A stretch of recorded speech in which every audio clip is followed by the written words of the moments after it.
নমস্কাৰ বন্ধুসকল, আপোনালোকে গম পাইছেই যে মহিলাৰ IPL চলি আছে। আজিৰ মেচটো অনুষ্ঠিত হ'ব মুম্বাই বনাম RCBৰ মাজত।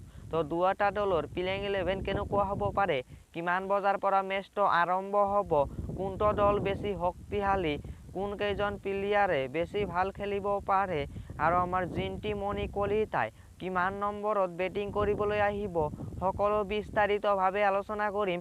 তাৰ আগতে আপোনালোকৰ ওচৰত এটা অনুৰোধ, চেনেলটো যদি নতুনকৈ আহিছে চেনেলটো ছাবস্ক্ৰাইব কৰি বেল আইকনটো বজাবলৈ নাপাহৰিব আৰু কমেণ্টত আপোনাৰ ফেভৰেট দলৰ নাম লিখিবলৈ নাপাহৰিব। তেন্তে বলক ভিডিঅ'টো আৰম্ভ কৰোঁ।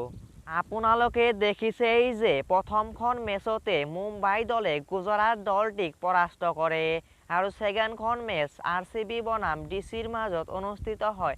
এই মেচখনত RCBয়ে পৰাস্ত হয়।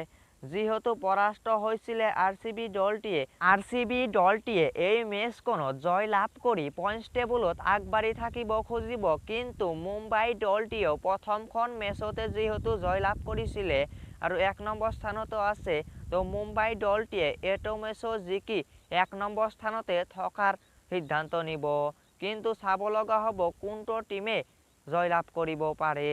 তো দুটা দলৰ শক্তি চাবলৈ গ'লে ওপেনাৰ মুম্বাই দলৰ য়শদীপ হাৰ্দিকাই বহুতে সুন্দৰ বেটিং কৰিছিলে, লগতে হাৰ্লি মেথৰ হাৰমানপ্ৰীত কৌৰেও বহুতে সুন্দৰ ইনিংছ খেলিবলৈ সক্ষম হৈছিলে, হাফ চেঞ্চুৰী কৰিছিলে হাৰমানপ্ৰীত কৌৰে।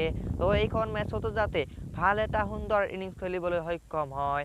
আৰু বলিং চাবলৈ গ'লে আমাৰ অসম দলৰ জিন্টি মণি কলিতাইও আছে, তো অতি সুন্দৰ বলিং লাইন আপ মুম্বাই দলটিত আছে। আৰু RCBৰ চাবলৈ গ'লে RCBৰো ওপেনিং কৰিব হাৰমানপ্ৰীত কৌৰৰ লগতে বহুতো ডাঙৰ খেলুৱৈ RCB দলটিত আছে। তো RCB দলটিয়েও প্ৰথমখন মেচ যিহেতু হাৰিছিলে আৰু এইখন মেচত জয় লাভ কৰিব খুজিব। মেচটো অনুষ্ঠিত হ'ব সন্ধিয়া 7:30 পৰা। তো কোনটো টিম জয় লাভ কৰিব পাৰে কমেণ্ট কৰি জনাবলৈ নাপাহৰিব। ধন্যবাদ।